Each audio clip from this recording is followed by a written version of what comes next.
I can't take credit for conceiving the idea of RPA and its implementation here. That was definitely a team effort. But what I can tell you is that we had a legacy system platform and implementations here that people would refer to as technical debt, and we had a lot of it and still do to some extent. And the reality is we could get rid of that and we could work on a lot of integrations. But when you think about the benefit you're looking for and how long it might take to do that from an integration perspective, RPA naturally falls into a tool that you really should be looking at.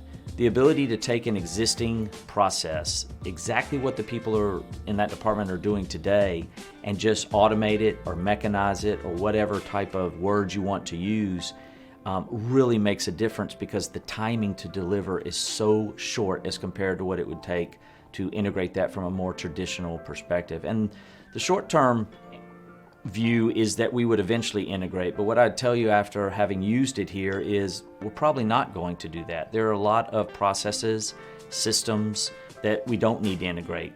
We have a process in place now manually, now we've automated it via RPA, and we're going to keep it that way and just maturate it from there.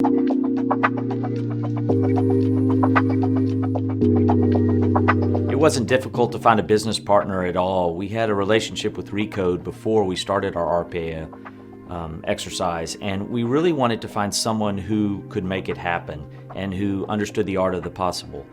We didn't want someone who would look at us and say, well, here's what you can't do, and we're not willing to go overboard to try and make it happen. There actually hasn't been a lull after all of the pilot work that we did.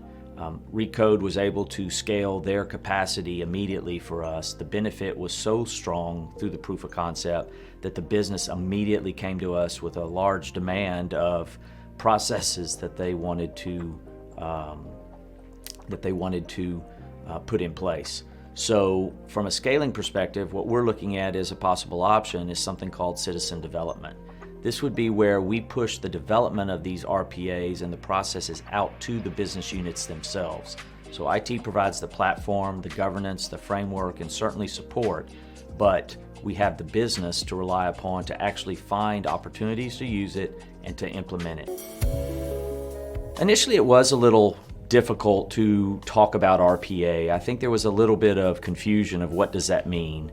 I think there was a little bit of concern about, will this take away a job, or will this make me irrelevant?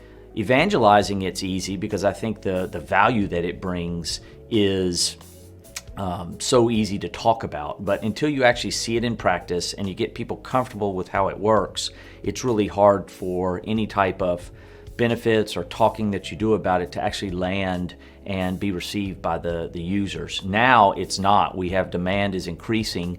We actually really don't have enough capacity or time to actually deliver on all the RPA requests that we have, which is a great problem to have. One of the things that we're doing here to help evangelize RPA is a dashboard, and this would be a public dashboard that talks about the processing metrics and basically how many transactions per day, per hour, per week are we using RPA to complete.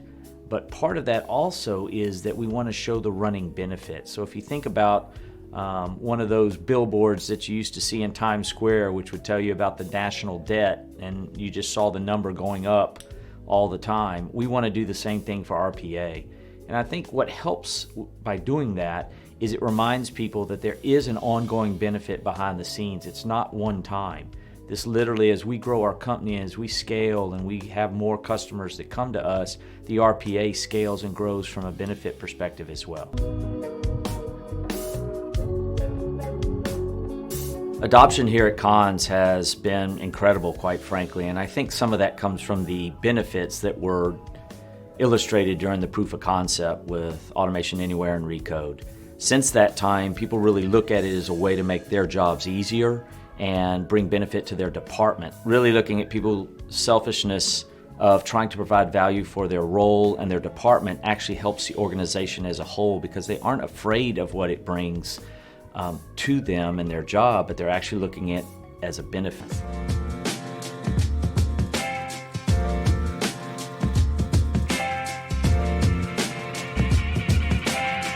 Where I see this program and the RPA concept going in the future here at Cons is really towards this term that you hear out there called citizen development.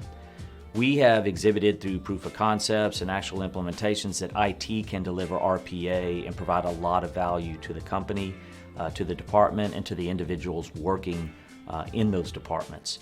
But I think the biggest benefit will come when we can actually develop the RPAs in the business itself. So we provide the platform, we provide the governance and the framework, but we have the business users actually developing this work. And so that's where this term citizen development for us really makes sense.